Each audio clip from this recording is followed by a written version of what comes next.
Hello, this is H.G. Bailey, and welcome to Let's Play Sequence Triggers, the game. Now, just kidding, viewers.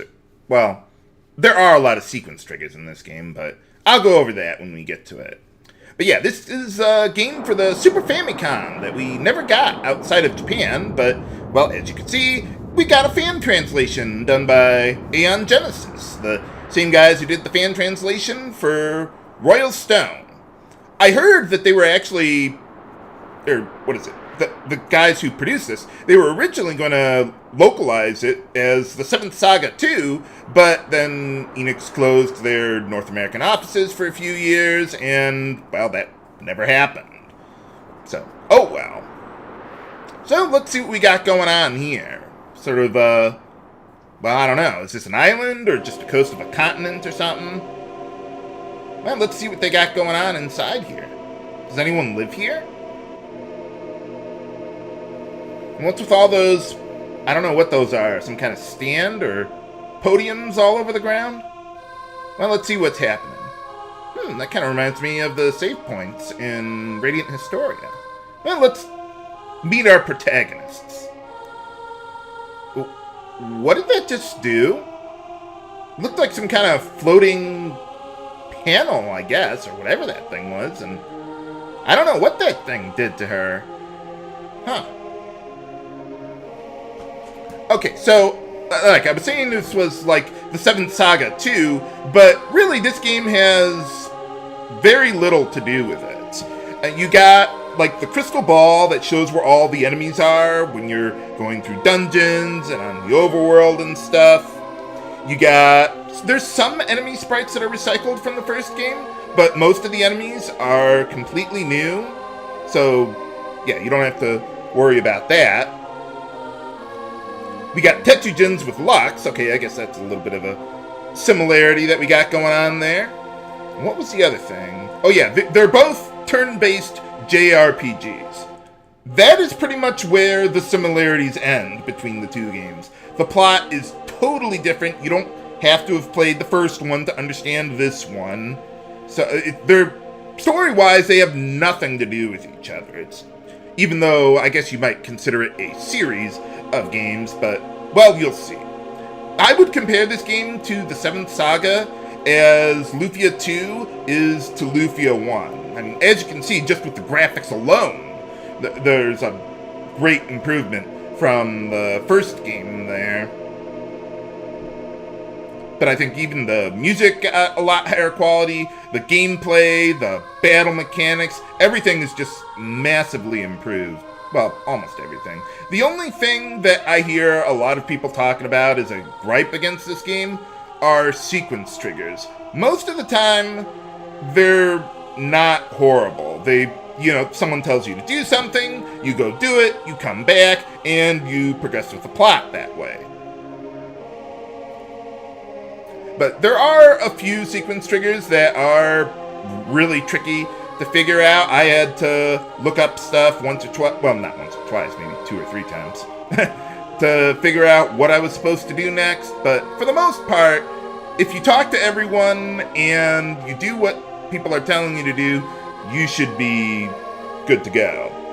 And I also got a lot of help in preparing this LP, thanks to a couple viewers on my forums, Theo and Nitrodon. I'll list them and credit you guys in the video description.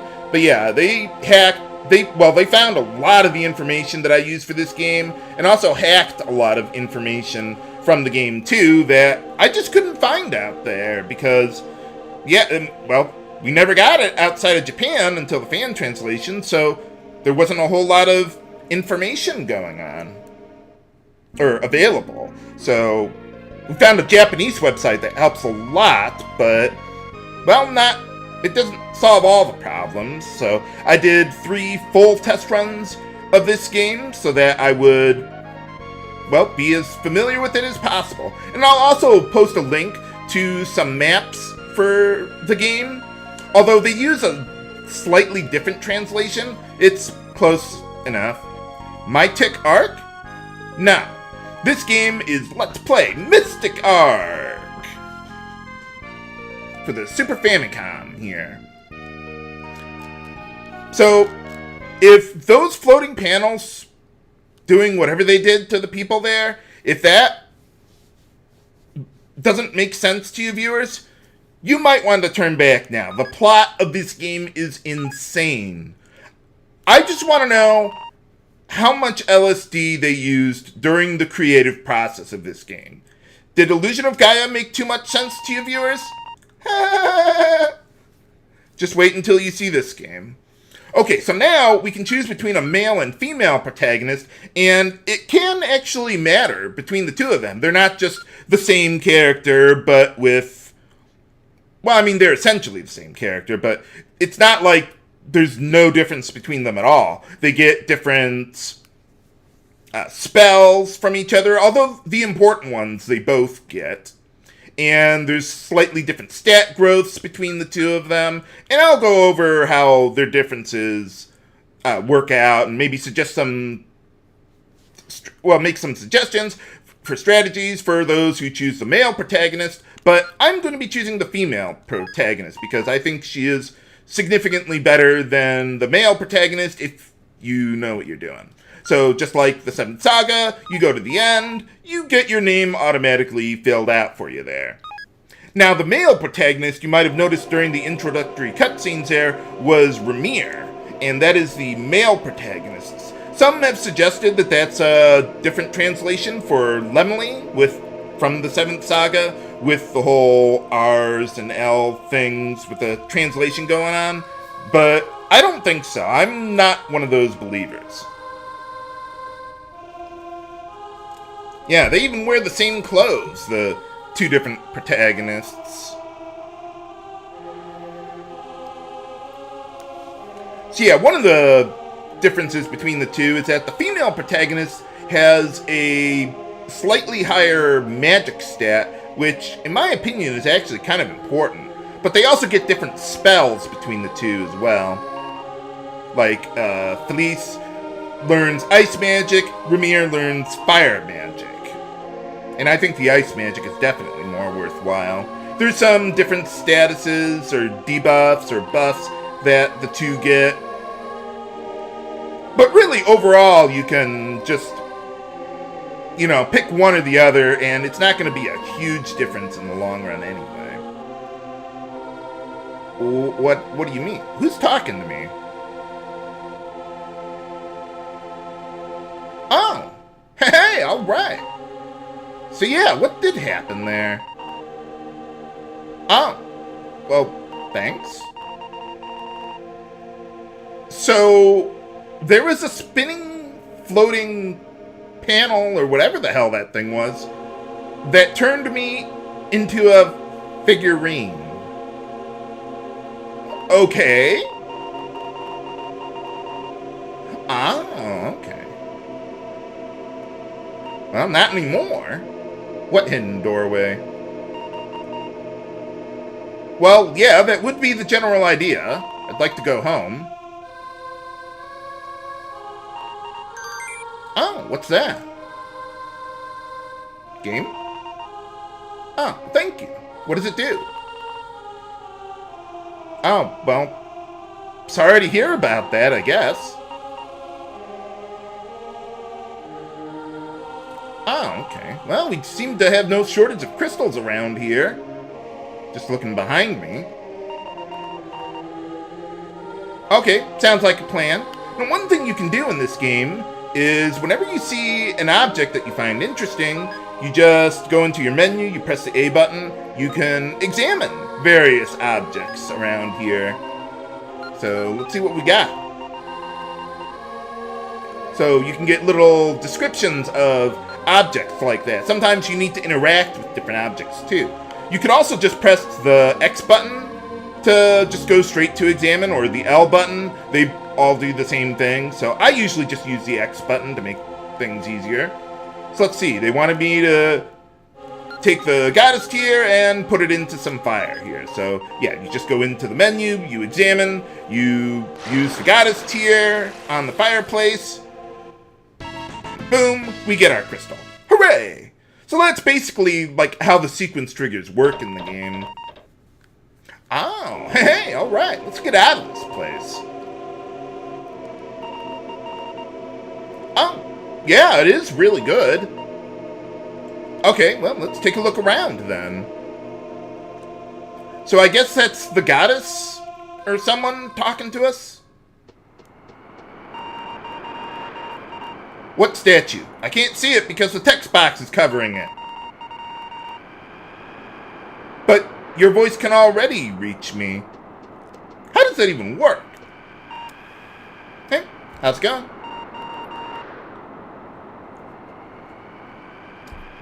Oh, right. That's the idea. Oh, okay. What is this, mist? Yeah, close enough.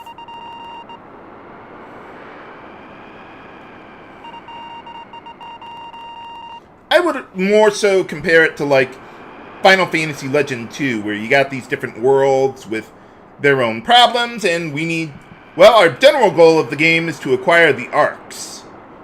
Kind of like the runes in the first game. I heard they were actually called the same thing in Japanese. But in this translation, we call them Arks. How is that going to... How does it even work? Oh, well, okay, I'll do the best I can. I guess we gotta find these MacGuffins, or... Well, they're not exactly MacGuffins, because they actually do something. Okay, so let's see what the fireplace can do. So you examine the fireplace, and it talks, somehow. And the broken English here is intentional. It is not part of the translation. Most people talk perfectly normally. But for some reason, the fireplace speaks in broken English. Okay, sure. What do we got? A ship? Oh, okay. So basically what you can do now is you can go around Goddess Island outside, or into other rooms around here, or whatever. You basically need to find the ship in order to go to the first world. So I'll just tell you where you actually need to go to do all that stuff. So we go up here. Oh yeah, one other thing. We got a save point here. So you examine it, and you can save your game and move on with life. So let's see what we got here. Now we got a ship that they were talking about. Yeah, it looks nice to me. Does that work? So, well, I guess we can touch it. I'm not sure what we're supposed to do exactly. Okay, I guess we did the right thing. So this is how you go to different worlds. You find an object, you interact with it, boom, you're in another world. Hooray! So let's get out of here. Can I... Oh, okay, yeah, I can't get out of here. Okay, well, let's see what we got around here. Let's get some treasure. Oh, a new weapon. So in order to equip it, go into your menu, equip, select what you want, boom, you got your weapon going. Hooray! Well, let's see what we got in this little cabinet here. Nuts. How are we supposed to open that thing? Well, if you go over here, you examine this little spyglass. And let's see, you move that over. Or, no? Yeah, oh, move. Right, I thought I selected that. So you move that little spyglass over there. And then... Yeah, now we got a new option. I wonder what that was. Well, once you do that, you can go back to the drawer here. Haha! Treasure! Sometimes there's multiple items in drawers like this, although in this case there's just the one. So, we got that going. Oh, an empty bottle. Kind of like the Zelda games, except whenever you fill up the empty bottle and you use it, the empty bottle goes away. You can't refill it. So I would highly recommend holding on to empty bottles for more important things. Key. Maybe that works on the door there. Now in here, we got, well, let's see what we got here. We got honey. Now, you could you could take some of the honey if you wanted to and put it in the empty bottle, but all that does is restores 10 HP, and that's totally not worth wasting an empty bottle like that. So I would not go for that. Now here, we got, well, a little pot or jar or something. And this will let us go back to the shrine if you want to. And there's actually a reason I want to do that, because there's a little trick we can do here. So first thing I want to do, save the game, and then do a hard reset. There's a little trick that Theo was telling me about with using seeds that the the RTA speedrun of the game uses, and that is whenever you do a hard reset, you'll always get the maximum benefit out of a seed, or a stat boosting seed. So we got the HP seed, use it on yourself, boom, you get the maximum stat gain out of it. Hooray! Now the problem is that a lot of times save points are in areas where there's people moving around and stuff, and that will advance the RNG. So sometimes it's a little tricky to do that. You gotta do it really fast before the game accesses the RNG table or whatever they do. So, but that's a way you can get a little boost there. Now, actually, while I'm here, let's see. I'm just going to eat some of the honey right here to restore the HP that I got. So, and there's only 3 servings of honey there. Okay, so now we got the key. Hopefully it won't break off in the lock like my car. Okay, good. Let's get out of here then. Let's take a look around. Okay, let's see. Where am I exactly? I'm thinking if I want to show something off first. Now, let's just go where we need to go. Okay, first things first. Well, we got a ship here.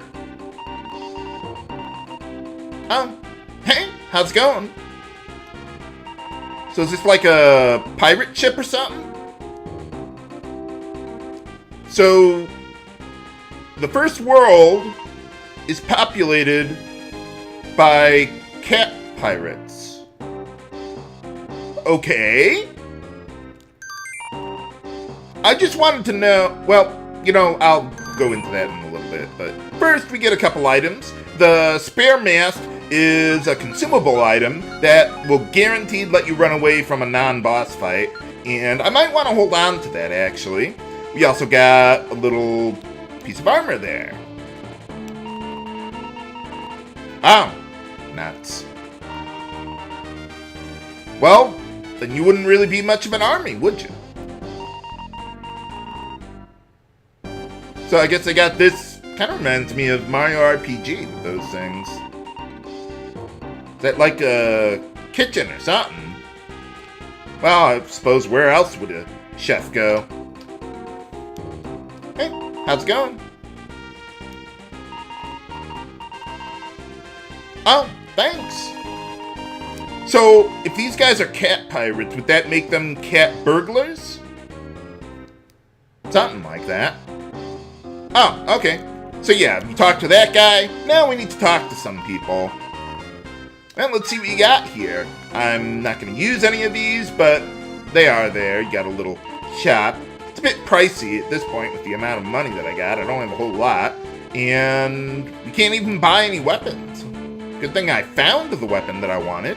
There is one thing I do want to buy, though, and that is the buckler. We can find one in a dungeon later on, but it would take a long time to get there, and I think it's totally worth it to buy it now, because every point of defense basically means you'll take 1 less damage per physical attack. So, and that's pretty important early on. So now what I want to do is sort my inventory, just like that. Boom, everything's sorted out the way I want it to. Hooray! So what's wrong with these weapons? Ah, they don't look broken to me, but well, alright. Hey, how's it going? Oh, yeah, they were telling me about that. Hey, how's it going? Oh, sure, I'm just really looking for an Ark, but I suppose it couldn't hurt to have allies. Speaking of which, we actually do get up to 3 party members in this game, but for the start, we just have ourselves. Well, I don't know. Yeah, those do look like pretty terrible beds. Those like bunk bed hammocks or something? Hammock, or however you pronounce it. Oh, yeah, I suppose. Oh, sure, why not?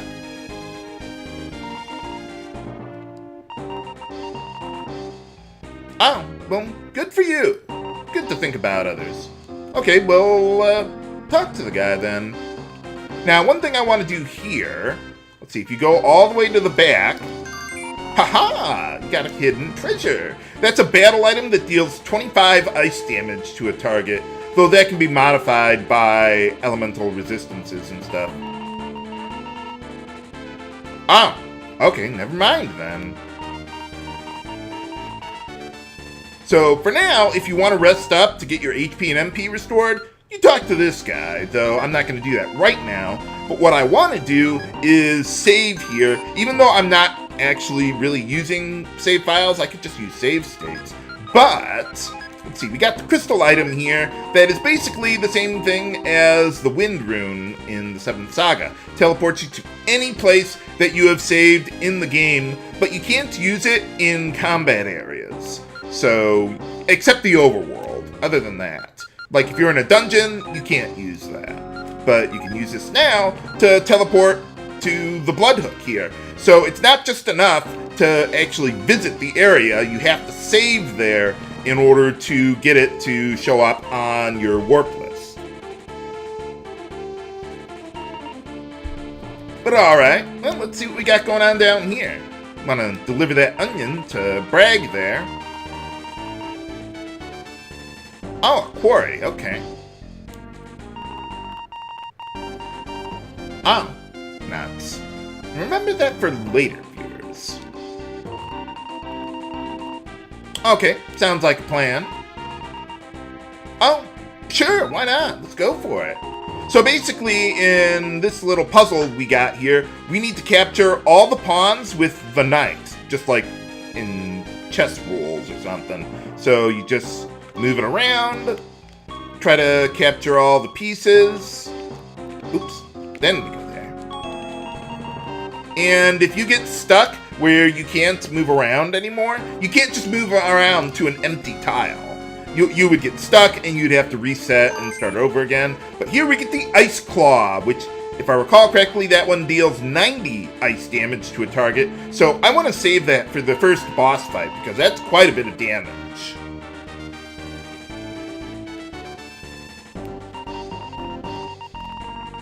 Haha. Let's see, we can't actually get into these cells. So those treasure chests, yeah, we're not going to be able to get to them for quite some time. Yeah, how's it going? Why are you in here? Oh. Yeah, I suppose.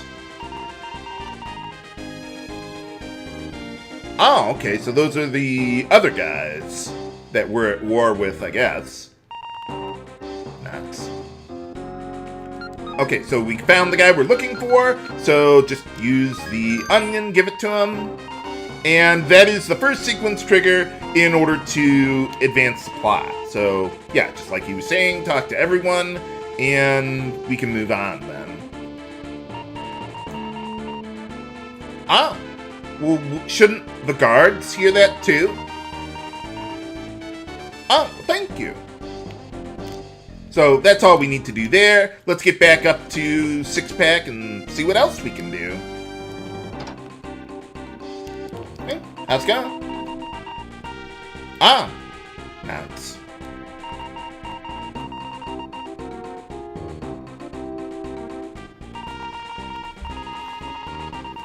Oh, yeah, that would be a problem. Okay, sounds like a plan. Let's head on over there then. The gun boss is the enemy ship, but we don't have any water around here for some reason. So yeah, we gotta find a way to get up to that ship in the upper left there. Before we do that though, I want to do a little bit of exploring. You don't have to do this, but I just want to show you how you're supposed to do, or know to do something later in the game. We got over here. Kind of looks like a crescent moon or something. Yeah, there. Remember that for later, viewers. Okay, well, yeah, I just wanted to show that off there, so let's get back to the Blood Hook. Just select crystal, your destination there, boom, we can get back to wherever we go here. Hooray! Okay, well, let's get over to the gun boss and maybe get into a random battle along the way, too. So yeah, we got all the enemies on the little crystal ball there. Got a nice rockin' beat going on here. Awesome. So for now, the only commands we can really use are, yeah, the strike command there, or you could run. As you level up in the game, you'll get more, not just new spells to use, because you have a magic command that can do that, but you can also get new abilities or commands that are completely free. So that's pretty nice. So let's see what we got going on with the gun boss. I just love the names for the two pirate factions. Bloodhook, Gun Boss. Hey, how's it going? No, I'm not with them. I was just taking a look around. I'm not even a cat. Oh, you jerks. So, I just want to know how they came up with the creative process for this part of the game. Now, I'm going to wait around for a battle to come to me. But, I mean, you basically have two factions of pirates, but they're cats. Go! I mean, what? How did they come up with this? If that seems too ridiculous for your taste, viewers, or if it's not serious enough for you, run. Run your ass off. This game, holy cow, some of the things they do in this game. Okay, so I wanted to fight two battles so I could get within 60 experience of gaining a level there. You can see that in the lower left there. So one thing I want to do is go over here to this huge tower. Oh, okay, never mind. What was that, like a dope tonic or something? No, that's another game, viewers. Nuts. So that reduces you to 1 HP, but we got this little healing spring here. Haha! Awesome. Ah, okay. Yeah, we can't actually get in there, but I just wanted to heal up before going into our first dungeon here. We can't get into the gun boss, but, well, there's really nowhere else we can go at this point. Okay, phew. I just want to make sure I get to this chest before I start fighting enemies. Well, if I got into one, that wouldn't have been a problem, but we got new enemies around here. Skeletons. So let's see. These guys are really hard to fight at level 1. So I would either recommend grinding up to level 2, or you can use some of the items that we got here. The torch deals 20 fire damage to a target, which is more than enough to kill the guy. And it only dealt 15 damage to him because that's all the HP the guy had. Most attacks, when you finish off an enemy with it, they'll only deal damage equal to however much they had left. So just something to keep in mind there. So now that we dispatched that guy, if you run into 2 skeletons, well, you could also use the ice rock. So I'm going to use that to finish this guy off since I'm not at level 2 yet.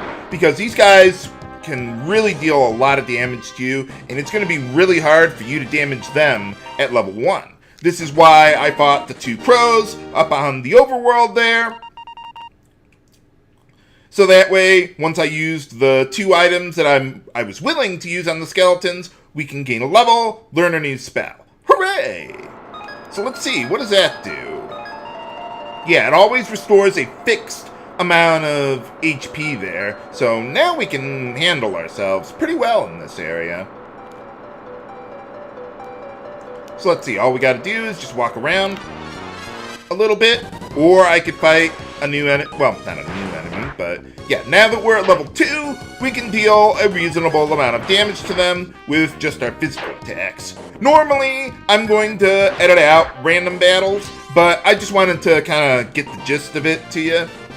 And we also have new battle music in dungeons, too, just like the 7th Saga there. But I'm killing the enemies too quickly to hear it, so eventually I will, let you guys get a chance to hear what we got going on. Oh, okay. Oh, yeah, that was me. Oh, okay, so you're the spy we're looking for. Well, yeah, made it all the way over here. Haha, alright. So yeah, that's the sequence trigger that you need to do in order to progress with the plot. Ah. Well, maybe that was the guy in the jail there or something. Hey, how's it going? Oh, okay. Oh, yeah. Wow, she really can make jolt tonic, huh? Oh, okay. Never mind. What are you guys doing here anyway? I guess it's some kind of forge or something or other. These guys don't seem to have a shortage of weapons. Ah, okay. Never mind then. But if these guys have all these weapons with their forge and everything going on, why haven't they attacked us yet? Find out next time on Let's Play Mystic Ark. This is HG Bailey, signing off. Have a good day.